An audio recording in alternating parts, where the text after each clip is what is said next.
এই জন্য সারা বিশ্বে দেখেন মুসলমানদের যে অবস্থা, তাদের যে অপমান, এটা কেন হচ্ছে? মুসলমানরা মাকড়সার ঘরে আশ্রয় নিয়েছে, তারা আল্লাহর কাছে আশ্রয় গ্রহণ করে নাই।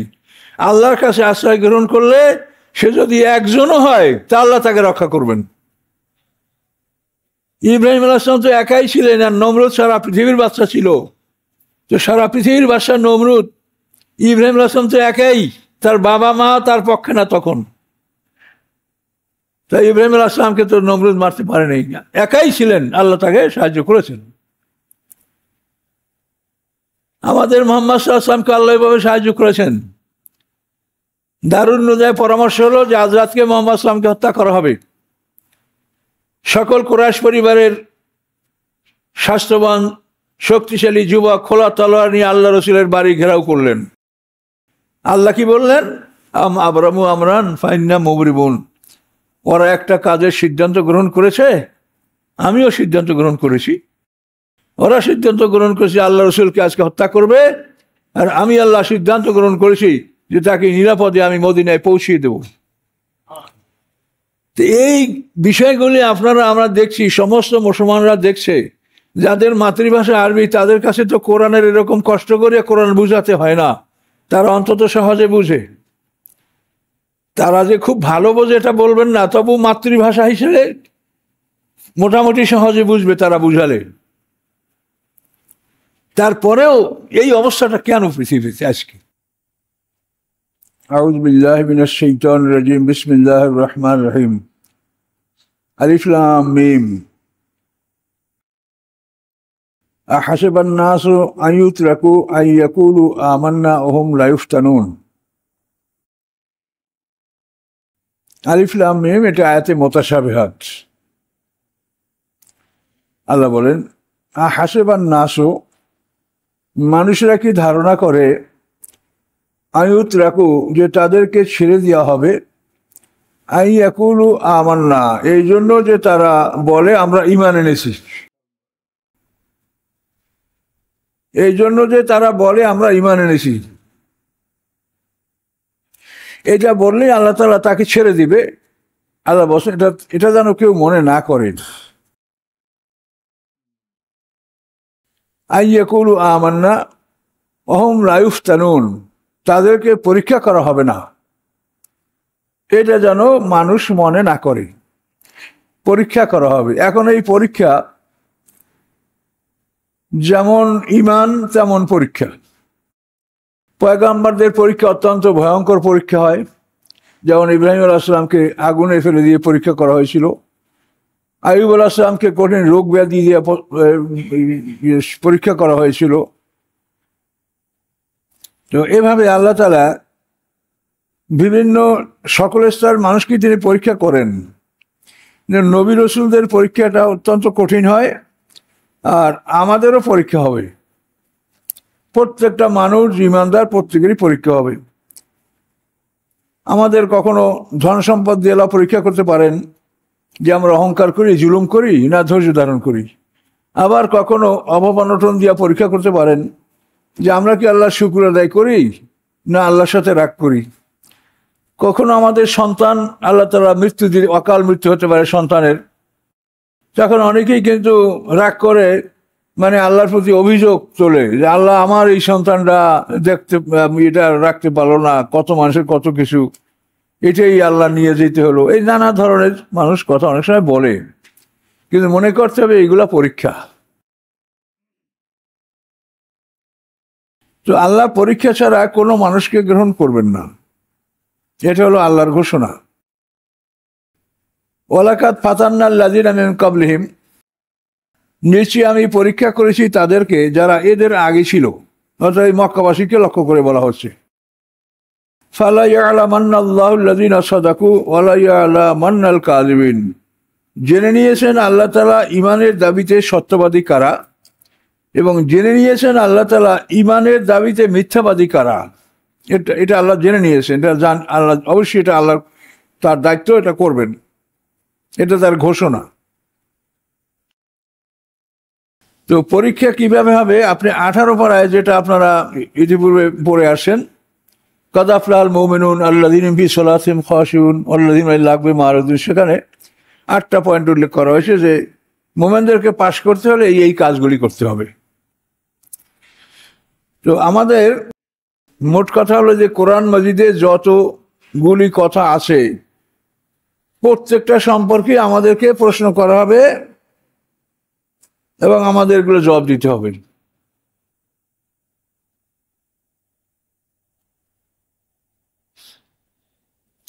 পুরো কোরআন শরীফ আমাদের প্রশ্নপত্র।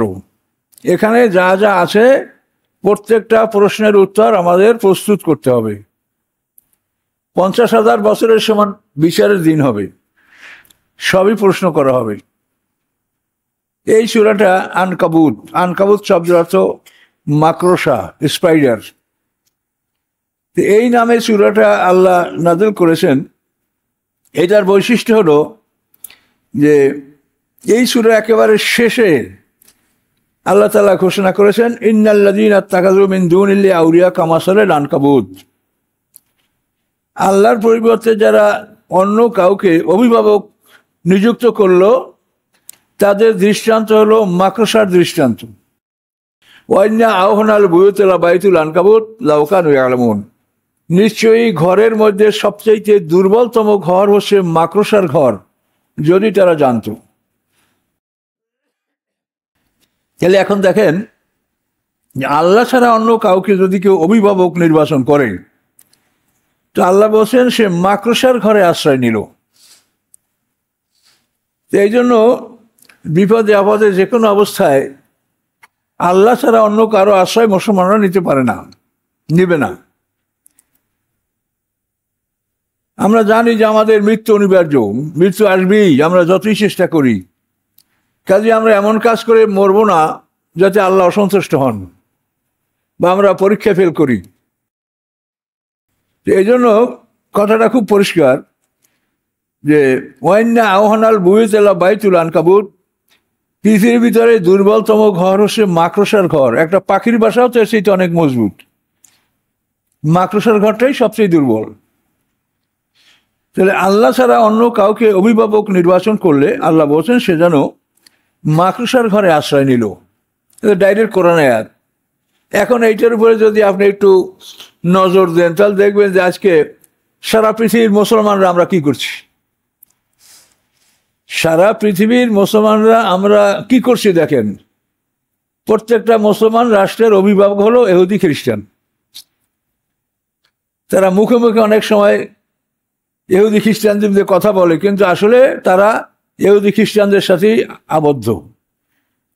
তা আপনার এই যে মধ্যপ্রাচ্যে যুদ্ধ চলছে বহুদিন ধরে, এই লেবাসধারীদের দায়িত্ব কর্তব্য তো আপনারা দেখতে পাচ্ছেন যে কি দায়িত্ব কর্তব্য তারা পালন করছে। তাহলে কোরআন শরীফ এটা পুরোটাই আপনার প্রশ্নপত্র। একটা মানুষের জীবনে একটা মানুষ কি আয়ত্ত করতে পারবে, কি তার ক্যাপাসিটি, কি তার ধারণ ক্ষমতা, এটা মালিক নির্ণয় করতে পারে। মালিক যে জিনিসটা আবিষ্কার করে তার ক্যাপাসিটি কি, এইটা একটা কয় টন ধরবে, এই বাসটা কয় টন ধরতে পারবে, এই জাহাজটার কত ক্যাপাসিটি, এই যে ইঞ্জিনিয়ার আবিষ্কার করে সেই এটা বলে। তা আমরা মানুষ, তা আমাদের ক্যাপাসিটি হলো যে এইটুকু আমরা জীবনে আয়ত্ত করতে পারবো যদি আমরা চেষ্টা করি। এই কোরআন, এখানে 114টা সূরা আছে, 6067টি আয়াত আছে। এটা হচ্ছে আমাদের ক্যাপাসিটি। আমরা যদি জীবনের শুরু থেকে শেষ পর্যন্ত এই কোরআনকে আমরা অবলম্বন করি এবং জানার চেষ্টা করি, তাহলে এইটাই আমাদের জীবনের জন্য দেখবেন খুব ভারী জিনিস। অনেকেই দেখবেন যেটা শেষ পর্যন্ত আপনি যেতে পারেন নাই। কিন্তু আমাদের সামনে এই কোরআন বাদ দিয়া ধর্মের নামে যে বই পুস্তক আছে, হাদিস, তাফসীর, এটা সেটা, সেগুলি এতই ব্যাপক যে ওগুলির মধ্যে ঢোকার পরে আমরা কোরআনকে ভুলেই গেছি। এখন আর কোরআন আমাদের আয়ত্তে নাই, নলেজে নাই। কোরআনের কথা আমরা ভুলেই গেছি, কোরআনের কথা বলি না। যে কোনো একটা লোককে একটা কথা বলবেন, সাথে সাথে বলবেন এটা কোন হাদিসে আছে, এটা কোন হাদিসে আছে, কিন্তু কোরআনে কি আছে একেও জিজ্ঞাসা করে না। তাহলে এই মৌলিক বিষয়গুলো আপনাদেরকে চিন্তা করতে হবে যে আমাদের সৃষ্টিকর্তা হচ্ছেন আল্লাহ তাআলা, তিনি জানেন যে আমার এই বান্দার ক্যাপাসিটি কতখানি, সেই ক্যাপাসিটি অনুযায়ী আমাদের জন্য তিনি প্রশ্নপত্র দিয়েছেন। আপনারা যারা শিক্ষক, আপনারা প্রশ্নপত্র দেওয়ার আপনাদের তো একটা হিসাব কিতাব আছে যে আমার এই ছাত্ররা কি প্রশ্ন করলে এটা ন্যায়সঙ্গত হবে এবং তারা উত্তর দিতে পারবে। তা আল্লাহ রাব্বুল আলামিন আমাদেরকে সৃষ্টি করেছেন, আমাদের ধারণ ক্ষমতা কতখানি এটা আল্লাহ সবচেয়ে ভালো জানেন। তিনি আমাদের জন্য এই প্রশ্নপত্র আল কোরআন আমাদেরকে দান করেছেন এবং আপনার জীবনের শুরু থেকে শেষ পর্যন্ত আপনি এইটাই আপনার সিলেবাস, এইটাই আপনার প্রশ্ন, এই নিয়ে আপনি চেষ্টা সাধনা করবেন। আপনার কতখানি ব্রেন, কতখানি মেধা এটা আল্লাহ জানেন। আল্লাহ তাআলা জ্ঞান সৃষ্টি করার পরে জ্ঞানকে বলেছেন বেকা উহা শিবু আ বেকা উহা কেবু, হে জ্ঞান তোমার মাধ্যমে আমি হিসাব নিব, তোমার মাধ্যমে আমি শাস্তি দিব। পাগলের কোনো বিচার নেই, জ্ঞান নাই, বিচার নেই। তাহলে বিচারের মানদণ্ড হলো আপনার জ্ঞান, জ্ঞান দ্বারা আপনাকে বিচার করা হবে। সোজা কথা, এগুলো তো বুঝতে আপনার কষ্ট হয় না। পাগলের জ্ঞান নাই, তার কোনো বিচার নেই। তাহলে বিচারের মূল বিষয়টা হলো যে জ্ঞান। এখন কার কতখানি জ্ঞান আছে সেটা মালিক ভালো জানেন। কাজে মালিক বিচারের ক্ষেত্রে জুলুম করবেন না। যে হিসাব আমার হবে সেই হিসাব আপনাদের হবে না, আপনাদের হিসাব অনেক হালকা হবে তার সাথে। আমার হিসাব আমি মনে করি অনেক জটিল হবে। যে আমাকে আল্লাহ তাআলা সামান্য জ্ঞান দান করছেন, আমি এটার হক কি আদায় করেছি, আমি কতখানি এটা দায়িত্ব পালন করে আল্লাহর কাছে গেছি, এটা আমাকে এটা জিজ্ঞাসা করা হবে। এইভাবে প্রত্যেকটা জ্ঞানী মানুষ, প্রত্যেকটা দায়িত্বশীল মানুষ, আপনারা যে যেখানে দায়িত্বে আছেন, কেউ ডিজি, কেউ ডিসি, কেউ এসপি, ডিআইজি, যে যেখানে আছেন, শিক্ষা অফিসে যেখানে যে দায়িত্বে আছেন, এই আপনার দায়িত্ব সম্পর্কে আপনার জ্ঞান দ্বারা আপনি কি করেছেন এটা আপনাকে জিজ্ঞাসা করা হবে। তাহলে এই কোরআন যে আমাদের জন্য একমাত্র কিতাব, এই কোরআনকে আমরা কি করছি, বর্তমান দুনিয়া অবস্থাটা কি চলছে সেটা আপনারা দেখেন। কি আমরা করতে পারবো? আমাদের বলা ছাড়া কিছু আছে করার? বলেন। এই কোরআনে আল্লাহ বলছেন লা তাত্তাখিযুল ইয়াহুদা ওয়ান নাসারা আউলিয়া, ইহুদি খ্রিস্টানদেরকে তোমরা অভিভাবক বানিও না। আমাইয়া তাওয়াল্লাহু মিনকুম ফাউলাইকা মিনহুম, তোমাদের মধ্যে হতে যারা ইহুদি খ্রিস্টানদেরকে বন্ধু হিসেবে গ্রহণ করবে তারা তাদের মধ্যেই গণ্য হবে, অর্থাৎ তারা ইহুদি খ্রিস্টান বলেই গণ্য হবে। ডাইরেক্ট কোরআন, এখানে কোনো তাফসিরও না, ব্যাখ্যাও না, ডাইরেক্ট আয়াতে মুহকাম, স্পষ্ট আয়াত। তো কোরআনে এই বিষয়গুলি স্পষ্ট থাকার পরে আমরা কিভাবে আশা করতে পারি যে ইহুদি খ্রিস্টানদের সাথে বন্ধুত্ব করে আমরা ভেসে যাব? বলেন। তাহলে এই চিন্তাটা মুসলমানদের মধ্যে আসছে না কেন? মুসলমানদের এই পৃথিবীটা তাদের কাছে এতই ভালো লাগলো যে এই পৃথিবীকে অর্জন করার জন্য তারা যা ইচ্ছা তাই করতে পারছে।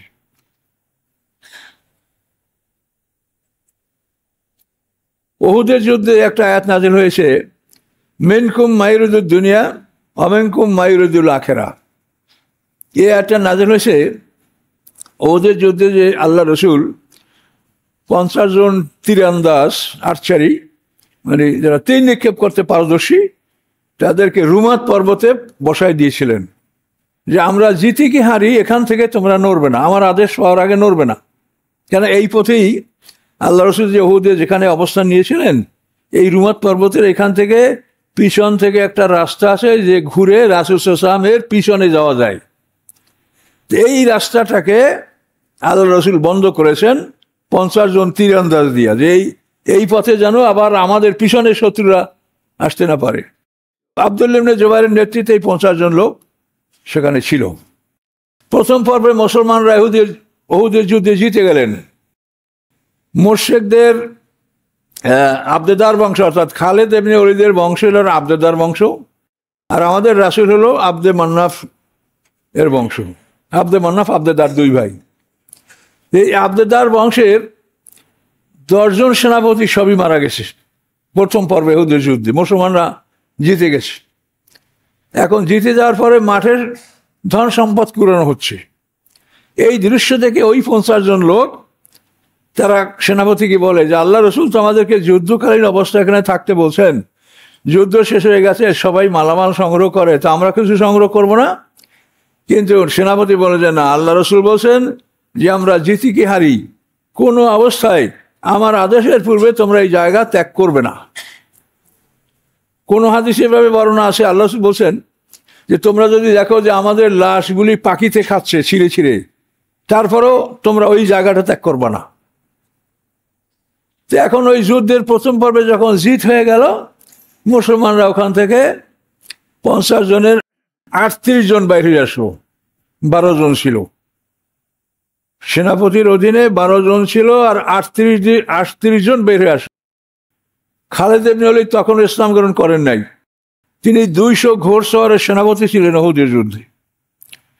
খালেদ ইবনে ওলীদ বিচক্ষণ সেনা, এদের জাত বংশটাই হলো সেনাপতি বংশ। খালেদ ইবনে ওলীদের বংশ, এই বংশটাই সেনাপতি বংশ।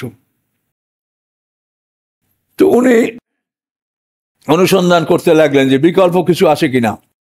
তখন ওই পথে, রুমাতের ওই পথে আইসা উনি দেখে যে মাত্র 12 জন লোক। খালেদ ইবনে ওলীদ আক্রমণ করলেন, 12 জনকে শহীদ করে দিলেন।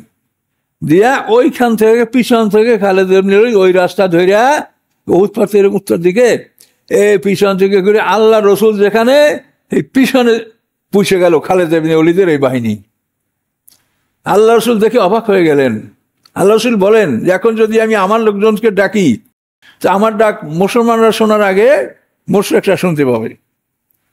এই ভয়ঙ্কর অবস্থায় খালেদ ইবনে ওলীদ যখন পিছন থেকে আক্রমণ করলেন, তখন মহাবিপদ শুরু হয়ে গেল। আল্লাহ রসুল শহীদ হয়ে যাবেন এরকম অবস্থা হয়েছিল।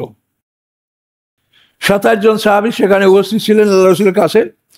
তারা আল্লাহ রসুলকে মাঝখানে রেখে চতুর্দিকে গোল হয়ে দাঁড়ায় গেলেন। যত তীর তলোয়ার তারা হাত পেতে, বুক পেতে এগুলো গ্রহণ করতে লাগলেন। এবং সেই সময় মদিনার আনসাররা বলছিলেন যে মুহাজিররা হটে যান, আমরা আল্লাহ রসুলকে নিয়ে আসি, আল্লাহ রসুলের হেফাজত দায়িত্ব আমাদের, কাজে আমরা তাকে হেফাজত করো, মুহাজিররা হটেন। সব আনসাররা আল্লাহ রসুলকে ঘিরল। এবং এই ইহুদের যুদ্ধের ফলাফলটা দেখা গেল যে সেখানে 70 জন লোক শাহাদাত বরণ করছে, তার মধ্যে 64 জন আনসার। 70 জনের 64 জন আনসার, 6 জন মুহাজির। তো এখানে এই ঘটনার প্রেক্ষিতে কোরআনে আল্লাহ নাযিল করেছেন মিনকুম মায়ুরিদুদ দুনিয়া ওয়া মিনকুম মায়ুরিদুল আখিরা, যে তোমরা তোমাদের একদল তোমরা দুনিয়া কামনা করো এবং তোমাদের অপর দল আখিরাত কামনা করে।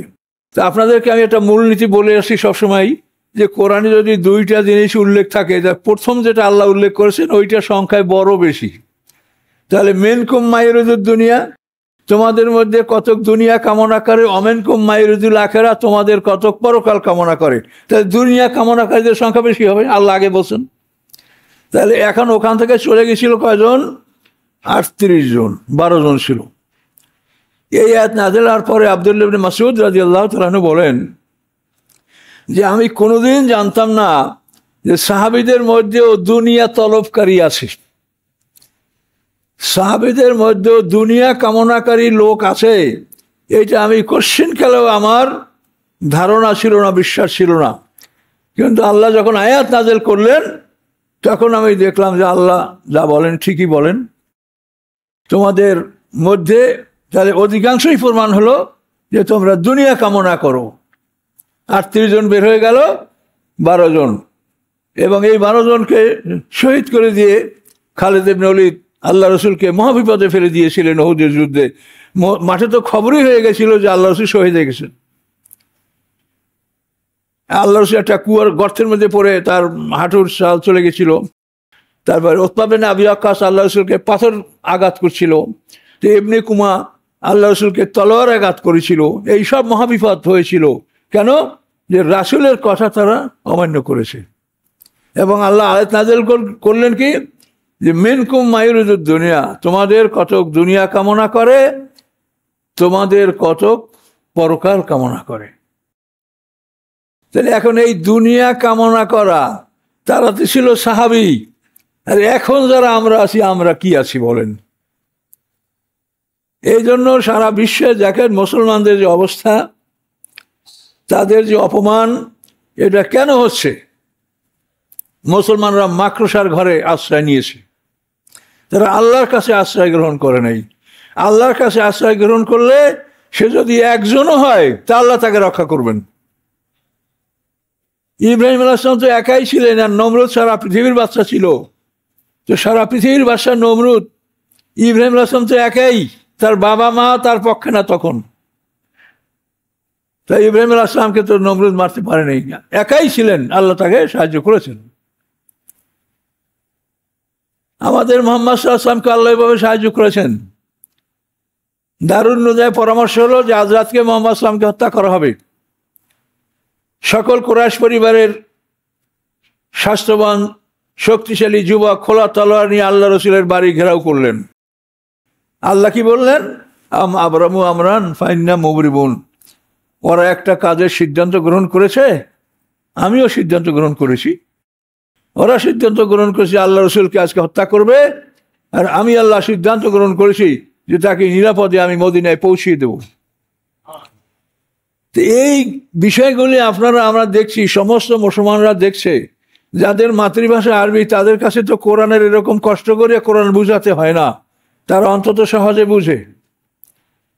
তারা যে খুব ভালো বোঝে এটা বলবেন না, তবু মাতৃভাষা হিসেবে মোটামুটি সহজে বুঝবে তারা বুঝালে। তারপরেও এই অবস্থাটা কেন পৃথিবীতে? আজকে সারা পৃথিবীতে মুসলমানদের দুর্দশা। সারা পৃথিবীতেই মুসলমানরা অনেক কষ্টে জীবনযাপন করছে। এটা কেন? আল্লাহ তাআলা কোরআন পাকে যে স্পষ্ট কথাগুলি বলে দিয়েছেন, ইন্না আশাদ্দান নাসি আদাওয়াতাল লিল্লাযিনা আমানুল ইয়াহুদা ওয়াল্লাযিনা আশরাকু। মানুষের মধ্যে সবচেয়ে কঠিন দুশমন মুসলমানদের দুটা জাতি। আশাদ্দান নাসি আদাওয়াতান, দুশ্মনের দিক থেকে সবচেয়ে কঠিন দুশ্মন মুসলমানদের দুটা জাতি, একটা হলো মুশরিক আর একটা হলো ইহুদি। কোরআনে পরিষ্কার বলা আছে। এখন দেখেন আমাদের জীবনের লক্ষণগুলি, খবরাখবরগুলি, এগুলি সবই দেখতে পাচ্ছেন আপনারা কি হচ্ছে। কাজেই আল্লাহ তাআলা কোরআন পাকে এই সমস্ত কথা স্পষ্ট বলে দেওয়ার পরেও আমরা আল্লাহর কথা শুনছি না। তাহলে আমরা কি করে ভেস্তে যাব? কোরআন তো প্রশ্নপত্র, এখানে যা আছে তাই তো আল্লাহ জিজ্ঞাসা করবে, অন্য কিছু জিজ্ঞাসা করবেন না। কোরআনের বাইরে কোনো প্রশ্ন করা হবে না। আপনার যা প্রশ্নপত্র আপনিই বোঝেন। আপনি যদি শিক্ষাখানা একটা প্রশ্নপত্র দিয়ে থাকেন, তা আপনার প্রশ্নপত্রের বাইরে আপনি কোনো কিছু চাবেন না। তা আল্লাহ এটা আমাদেরকে প্রশ্নপত্র দিয়েছেন। যে এখানে আল্লাহ তাআলা এই কথাই তো বলেছেন যে আমি তাদেরকে পরীক্ষা করব। তো পরীক্ষা করার কথাটা আসলেই আনুষঙ্গিক সব কথা আসে। পরীক্ষা করবেন, তাহলে পরীক্ষার জন্য কি লাগবে? পরীক্ষার হল লাগবে। পরীক্ষার হল কি? এই দুনিয়াটা পরীক্ষার হল। তো প্রশ্নপত্র লাগবে। প্রশ্নপত্র কি? আল কোরআন। প্রশ্নপত্র কে বুঝিয়ে দেবে? মুহাম্মদ সাল্লাল্লাহু আলাইহি ওয়াসাল্লাম। তারপর কে বুঝিয়ে দেবে? তার ওয়ারাসাতুল আম্বিয়ারা। প্রশ্নপত্র, উত্তরপত্র, এটা লিখবে কে? খাতাটা কে লিখবে? এইটা লিখবে কিরামান কাতিবিন। আমরা এখানে সবাই বসছি, আমরা ওয়াজ শুনছি, আমি বলছি আপনারা শুনছেন। এখন এইটা কি সম্ভব যে আমি এটা বলবো আর লিখবো? একটা মানুষ যে কাজ করে এইটা তার নিজের পক্ষে লেখা সম্ভব নয়। এই জন্য প্রশ্নপত্র এইটা অনুযায়ী আপনি যেটা করবেন সেটা লিখবে কিরামান কাতিবিন। ওয়াইন্না আলাইকুম লাহাফিজিনা কিরামান কাতিবিনা ইয়ালামুনা মা তাফআলুন ইন কুল্লু নাফসিন লাম্মা আলাইহা হাফিজ ইয ইয়াতালাক্কাল মুতালাক্কিয়ানি আনিল ইয়ামিনি ওয়াল শিমালি কাঈদ। দুজন সংগ্রহকারী ডানে বামে বসে তোমার কর্ম সংগ্রহ করেন। সব কোরআনে বলা আছে। তাহলে প্রশ্নপত্র যা আছে এখানে, এটা আপনারা উত্তর দেওয়ার জন্য জামে মসজিদে আসছেন আজকে। এখানে বলা আছে ইযা নুদিয়া লিস-সালাতি মিন ইয়াউমিল জুমআতি ফাসরাউ ইলা যিকরিল্লাহ। জুমার দিনে যখন তোমাদেরকে ডাকা হয় সালাতের জন্য, তোমরা দ্রুত চলে আসো, বেচাকিনা বর্জন করো। এটা কোরআনে বলেছে, যার জন্য আপনারা এখানে আসছেন। তাহলে এই প্রশ্নপত্রে যা আছে তাই আপনি করবেন। এবং এইটার সাথে সাথে কিরামান কাতিবিন ফেরেশতা আপনার পক্ষ থেকে লিখে নিচ্ছে। তাহলে আপনি এখন টোটাল অবস্থাটা দেখেন। পরীক্ষা করবেন আল্লাহ, প্রশ্নপত্র আল কোরআন, উত্তরপত্র আপনার আমার গলায় লটকানো আমলনামা, এবং এই উত্তরপত্রটা লিখবে কিরামান কাতিবিন ফেরেশতা। এই ফেরেশতাদের মধ্যে কোনো মানুষের মধ্যে যে অবস্থাগুলি আছে এগুলি তাদের মধ্যে নাই। তাদের খানা পানাহার কোনো প্রয়োজন এগুলো কিচ্ছু নাই তাদের। আমরা খাবো, আমাদের সন্তানরা খাবে, বংশাবলী খাবে, এই জন্য আমরা খালি দুনিয়া কামাই করি। কিন্তু ফেরেশতাদের কোনো রকম বংশ নাই, স্ত্রী নাই, ছেলেমেয়েও নাই যে যার জন্য তারা কারো কাছ থেকে কিছু সংগ্রহ করবে। এই জন্য আপনার লেখক যারা তারা সঠিকভাবে লিখবে। তারপর হাসরের ময়দানে আপনাকে পরীক্ষা করার জন্য অনুমতি দেওয়া হবে যে তোমার আমলটা তুমি পরীক্ষা করো যে তুমি করেছো কি না। তখন আমরা অনেক সময় তর্ক লিপ্ত হব, বলবো যে আমি এটা করি নাই, ফেরেশতা আমার দুশমন, ও আমার বুদ্ধি লিখেছে। তখন আল্লাহ তাআলা আমাদের মুখ বন্ধ করে দিয়ে আলিয়ামা নাখতিমু আলা আফওয়াহিহিম ওয়া তুকাল্লিমুনা আইদিহিম ওয়া তাশহাদু আরজুলুহুম বিমা কানু ইয়াকসিবুন। যখন আমরা আল্লাহর সামনে বাড়াবাড়ি করব, মিথ্যা বলবো, সত্যকে অস্বীকার করব, তখন আমাদের মুখ বন্ধ করে দেবেন। তখন হাতে কথা বলবে, পায়ে কথা বলবে, চামড়ায় কথা বলবে, চোখ কান কথা বলবে। তখন আপনি নিশ্চিত হবেন যে আমি অন্যায় করেছি, যা ওখানে যা খাতায় লেখা আছে এগুলি ঠিক, এর মধ্যে কোনো ভুল নাই। এইটা নিশ্চিত না করে কোনো মানুষের জন্য শাস্তির আদেশ আল্লাহ দিবেন না। আর কোরআন থেকে যে কথা শুনছেন আপনার, এর মধ্যে কি বিন্দুমাত্র কোনো সন্দেহ আছে? এই কোরআন সব কিছু আপনাদেরকে বলছে। তাহলে এখন এই যে পরীক্ষাটা, এই পরীক্ষার অবস্থাটা আপনি এখন বোঝেন। এই পরীক্ষার খাতা দেখবেন কে? একমাত্র আল্লাহ তাআলা। এটা আর কারো এই খাতায় কলম ধরার কোনো ক্ষমতা নেই। আল্লাহ তাআলা একাই এই সমস্ত মাখলুকাতের খাতা দেখবেন এবং তিনি রেজাল্ট শিট তিনি দিবেন। আপনার আমলনামা ওটা আপনার সাথেই থাকবে, যারা পাস করবে ওটায় পাস হিসাবে আপনাকে দেওয়া হবে, আপনার ডাইনাতে পাবেন, যারা ফেল করবে তারা বাম হাতে পাবেন। এই আমলনামা, এটার উপরেই আমাদের সব কিছু বিচার, সব কিছু ফয়সালা এটার মাধ্যমে আমাদের হবে। তো এখন এই কোরআনে যে কথাগুলি আছে আমরা সেগুলি কতখানি মানছি? প্রত্যেকটা মানুষ চিন্তা করেন, আপনি দুনিয়ার জন্য বিএমএ পাস করেন, আমরাও তো লেখাপড়া করছি দুনিয়ার জন্য। আমরা কি ওইটা বুঝেছি যে আমরা এটা কি হই? আমরাও তো তখন মনে করছি এটা পড়তে হবে, পাস করতে হবে, ভালো ডিভিশন নিতে হবে। কিন্তু আসলে যে আমাদের জন্য আল্লাহ তাআলা যে এই প্রশ্নপত্রটা নির্ধারণ করেছেন, এবং কোনো মানুষের জীবন শুরু হয় না এই পৃথিবীতে। এই পৃথিবীতে কোনো মানুষের জীবন শুরু হয় না। এটা আপনি একটা পরীক্ষার হলে ঢুকেছেন, প্রশ্নপত্র এই, উত্তরপত্র আপনার গলায়, আপনি যা করবেন কিরামান কাতিবিন এই ফেরেশতা এটা লিখবে। লেখার পরে এই খাতা আপনার গলায় ঝুলন্ত থাকবে একটা কপি, আর একটা কপি আল্লাহর কাছে জমা হবে সকাল বৈকাল প্রত্যেক দিন। ডুপ্লিকেট, এটা আপনার আমলনামাটা ডবল ইল্লিন সিজনে জমা হবে, আর আপনার গলায় লেখা আছে, ঝুলন্ত অবস্থায় আছে।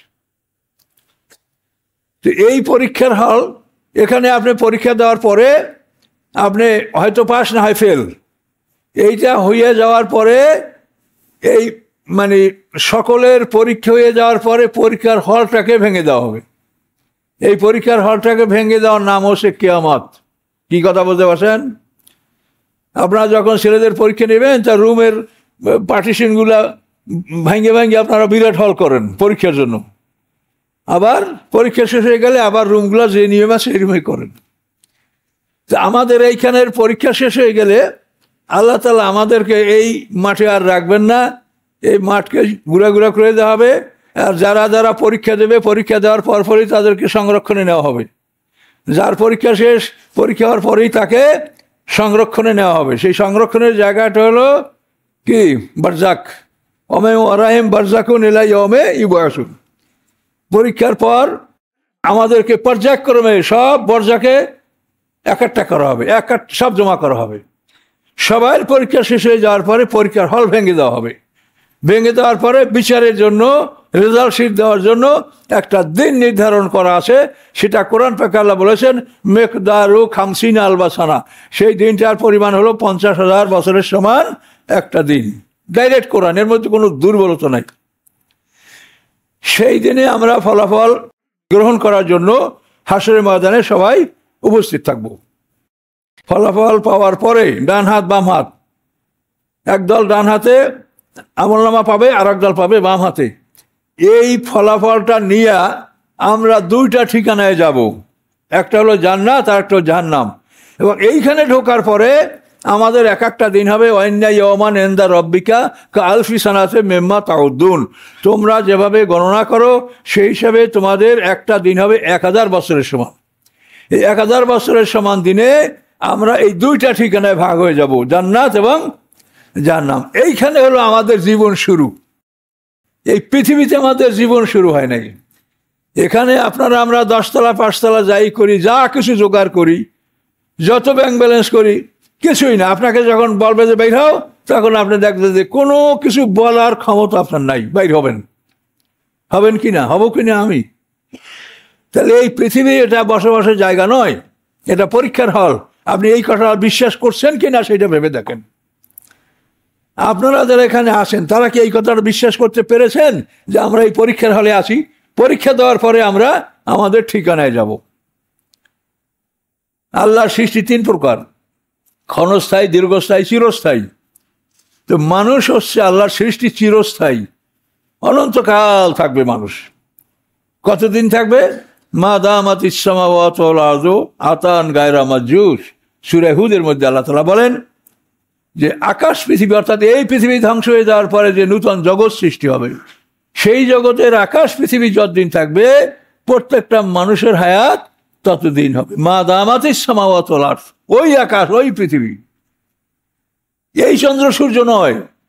এই চন্দ্র সূর্যের অ্যাকশনটা হলো যে আমরা বুড়ো হয়ে যাচ্ছি, দুর্বল হয়ে যাচ্ছি, ছোটরা বড় হচ্ছে, ফল হচ্ছে, বড় হচ্ছে, পাকছে, নষ্ট হচ্ছে।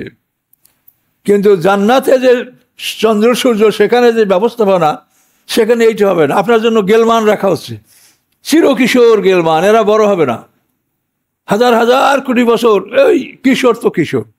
আপনার স্ত্রী কুমারী তো কুমারী, আপনি যুবক তো যুবক। এই চন্দ্র সূর্যের অ্যাকশনে যে পৃথিবীতে একটা পরিবর্তন ঘটে, ওখানে সেই পরিবর্তনটা ঘটবে না। এইরকম একটা জগতের জন্য আমাদেরকে আল্লাহ সৃষ্টি করছেন, সেখানে ঢুকাবার আগে আমাদেরকে পরীক্ষার হলে ঢুকাচ্ছেন যে এখানে তুমি পরীক্ষা দাও, তোমার পরীক্ষার ফলাফলের উপর নির্ভর করবে যে তুমি ডানে যাবে না বামে যাবে। জায়গা দুটাই। আমি তো আপনাদেরকে বহুবার বলছি যে আল্লাহ কোরআন পাকে বলছেন যে মানুষ হলো 2 দল, মোমেন এবং কাফের। আপনারা 72, 73, 170 যত দল গণেন, এগুলা কোনো আপনাদের বিষয়, এটা আল্লাহর কাছে আর কোনো অনুমোদন নাই। মানুষ 2 দল, মোমেন কাফের। এখন মোমেন যারা, তাদের জন্য পরীক্ষা, কাফেরদের জন্য পরীক্ষা। এই বইটা যদি একজন অমুসলিম পড়ে এবং এটা তার পরীক্ষার বিষয়টা চিন্তা করতে পারে, নিষেধ নাই। কিন্তু মোমেনরা এটা তার অভুক্ষিত হয়, অন্যরা অভুক্ষিত হয় না। তো সম্মানিত সুধী, আমরা সূরার শুরুতে আমরা বেশি দূর আগাতে পারছি না, যেহেতু আল্লাহ বলছেন যে আমি পরীক্ষা না করে তাদেরকে আমি গ্রহণ করব না। আমি ইতিপূর্বে যারা ছিল তাদেরকে আমি পরীক্ষা করেছি, এবং আল্লাহ তাআলা এই পরীক্ষার মাধ্যমে জেনে নিয়েছেন যে ঈমানের দাবিদার যারা, তারা সত্য কারা এবং মিথ্যাবাদী কারা। পৃথিবীতে সাধারণত ঈমানের পরীক্ষাটা হয় যুদ্ধের মাধ্যমে, জিহাদ ফি সাবিলিল্লাহ। যারা মোমেন তারা আনন্দ সহকারে যুদ্ধের মাঠে যায়, আর যারা মুনাফিক তারা পালাতে শুরু করে, ওজর পেশ করে। এখন তো পৃথিবীর সেই অবস্থাটা নাই, মানে পৃথিবীতে মুসলমানদের কিছুই নাই। আমি খুব দুঃখ আমার লাগে, হয়তো আপনাদেরও লাগবে, আমাদের বক্তারা যখন এক একজনের বক্তৃতা করে, তখন সে এমনভাবে চেঁচাইয়া চিল্লাইয়া শোরগোল করিয়া করে যে উনি একাই ইসলাম কায়েম করে ফেলাইবে। এগুলো কি ঠিক? ইসলাম কায়েম করার জন্য আপনাকে শত শত বছরের প্ল্যান নিয়ে চিন্তা ভাবনা করে আপনাকে আগাতে হবে। এই দুনিয়াটা কি ওইরকম সোজা মনে করছেন আপনি চেঁচান? আর এই জন্য বিধর্মীরা গুরুত্ব দেয় না, জানে যে ও চেঁচান পর্যন্তই শেষ। আর যদি আপনাকে গুরুত্ব দিত তাহলে আপনার অবস্থা খারাপ হয়ে যেত। তাহলে দেখতেন যে আপনার বিরুদ্ধে কত ষড়যন্ত্র, কত প্ল্যান, কত কিছু চলছে। কাজে এইগুলো আলেম ওলামারা তারা বুঝতেছে না যে এই জিনিসটা এত সোজা নয়। আল্লাহ রসুল তার জীবনে কি কষ্টটা করেছে সেটা আপনি দেখেন। হ্যাঁ, 8.5 বছরে 85টা যুদ্ধ করেছেন আল্লাহ রসুল। হিজরতের 18 মাস পর বদরের যুদ্ধ হয়েছে, তাহলে 18 মাস গেলে থাকে সামনে 10 বছরে 8.5 বছর। এই 8.5 বছরে আল্লাহ রসুল 85টা যুদ্ধ করেছেন এবং 27টা যুদ্ধে নিজে সেনাপতি হয়েছেন। এই কষ্ট করে আল্লাহর দিন তিনি কায়েম করেছেন। এবং খোলাফায়ে রাশিদিনের পরে ওই যে মিনকুম মায়ুরিদুদ দুনিয়া ওয়া মিনকুম মায়ুরিদুল আখিরা, এই দুনিয়া তলব যারা করে তারা আল্লাহ রসুলের দিন, খোলাফায়ে রাশিদিনের যে সুসংহত যে দিন, এটাকে তারা এলোমেলো করে ফেলেছে। শুধু দুনিয়া আর দুনিয়া, এটা এমনই একটা ব্যাপার। হযরত আলী রাদিয়াল্লাহু তাআলা আনহুর পক্ষে মুসলমানরা আস্তে আস্তে কমতে লাগলো। কেন? তিনি ন্যায় বিচারক। রাজকোষের একটা টাকা, একটা দিরহাম, একটা মুদ্রা তিনি অন্যায়ভাবে কাউকে দিবেন না। আলী রাদিয়াল্লাহু ভাই আকিল ইবনে আবি তালেব বলছে যে আমি ঋণগ্রস্ত হয়েছি, ভাইয়া আপনি রাষ্ট্রপতি, খেলাফতের আপনি খলিফা, আমাকে 1 লক্ষ টাকা ঋণ দেন। আপন ভাই আকিল ইবনে আবি তালেব। আর রাদিয়াল্লাহু বললেন যে এটা আমার পক্ষে সম্ভব না, তুমি কাজ করে খাও, যদি না পারো তো তালা ভাঙো মানুষের, আমি তোমাকে এভাবে টাকা চাবো আবার রাষ্ট্রের টাকা দিবাম, দিতে পারবো না।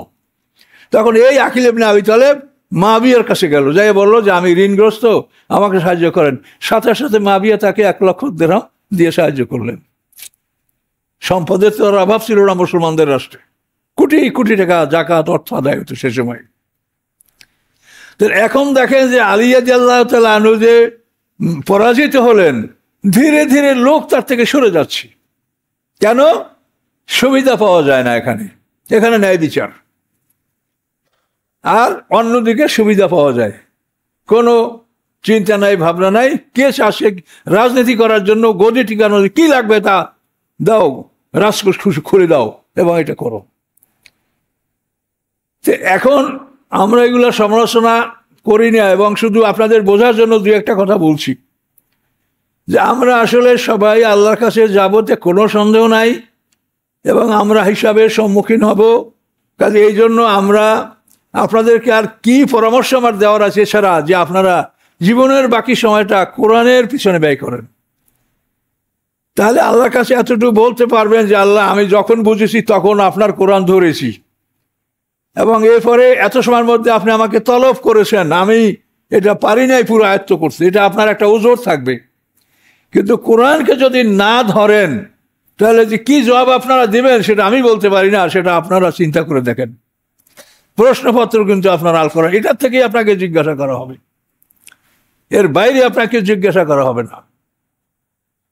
আপনি বিভিন্ন দলীয় বই পুস্তক পড়েন, এগুলো আপনি পড়বেন কিনা সেটা আপনার ব্যাপার, আপনাকে প্রশ্ন করা হবে কোরআন থেকে। কোরআনই আপনার একমাত্র প্রশ্নপত্র, এখানে সব জিনিসের সমাধান আছে। কোরআন বোঝার জন্য আপনি বিভিন্ন গ্রন্থের সাহায্য নিতে পারেন, নোট, কিন্তু মূল গ্রন্থ হচ্ছে আপনার কোরআন। তো এই জন্য আমি আর আজকে সামনে আর আগাচ্ছি না। তো আপনারা বিষয়টা বুঝে নেন।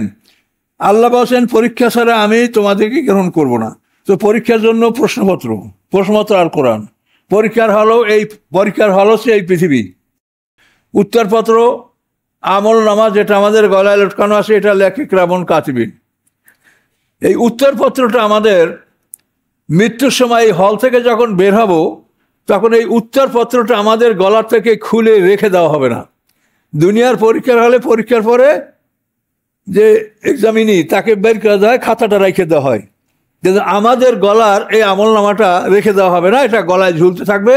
হাসরের ময়দানে আমরা উঠবো যখন, তখন ওইটা সবারই গলায় ঝুলবে। যাকে পোড়ানো হয়েছে সে তার গলায় ঝুলবে, যাকে বাঘে কুমিরে খাইছে তার গলায় ঝুলবে। অকুল্লা ইনসানেন আলজান্নাহু তায়রাহু ফি উনুকি, প্রত্যেক মানুষের গলায় তার আমলনামা অনিবার্য, কোরআনের আয়াত। এইটা আমাদের গলায় থাকে কেন? থাকবে এই জন্য যেটা আমার এটার মধ্যে ঢুকবার কিছু নাই, কিন্তু আমার শুভাকাঙ্ক্ষীরা এটার মধ্যে কিছু ঢুকাতে পারে। আপনার মোবাইলে আপনার এক বন্ধু আপনাকে ফ্লেক্সি করতে পারে, বিকাশ করতে পারে, এটা বোঝার জন্য বলছি। তো আমরা আমলনামা নিয়ে যে কবরে যাব, আমাদের আত্মীয় স্বজনরা যারা পৃথিবীতে আছে তারা আমাদের জন্য কিছু আমল পাঠাতে পারে, সম্ভব, যার জন্য আল্লাহ তাআলা পিতামাতার খেদমত, পিতামাতার জন্য দোয়া করা, এবং যেখানে ফরাজ সম্পত্তি ভাগ করা হয়েছে সেখানে আল্লাহ বলছেন লা তাদরুনা আইহুম আকরাবু লাকুম নাফা, যে তোমার সম্পত্তি আমি সবার মধ্যে বন্টন করে দিলাম, যেহেতু তুমি জানো না উপকারের জন্য কে তোমার দিকে আগাই আসবে। তাহলে তা বোঝা যায় যে নিশ্চয়ই পৃথিবীতে যারা আছে তারা মৃত ব্যক্তিদের জন্য দোয়া কালাম করলে এটা তারা পাবে, এটা বোঝা যাচ্ছে। এই জন্য এই আমলনামাটা আমাদের গলায় লটকানো থাকে যে আপনারা আপনাদের পিতামাতার জন্য দোয়া করবেন। বিশেষ করে 5 ওয়াক্ত নামাজের পরে ফাতিহা, ইখলাস, দুরুদ এগুলি পড়ে পিতামাতার জন্য দোয়া করে মসজিদ থেকে বের হবেন। এটা দোয়া না করে বাইরে হলে দেখবেন গেটের বাইরে গেছেন, আপনার কিছু মনে নেই। কাজে এই জন্য এই দোয়া আপনারা করবেন, এটা আল্লাহর কোরআনের নির্দেশ। কোরআনে এভাবে বহু আয়াত আছে কোরআনে, আনিশকুল্লি ওয়ালি ওয়ালিদাইকা আল্লাহ তাবুদিল্লাহু ওয়া বিল ওয়ালিদাইনি ইহসানা, অসংখ্য আয়াত আছে ব্যাপারে। তা আপনারা এই আমলটা করবেন।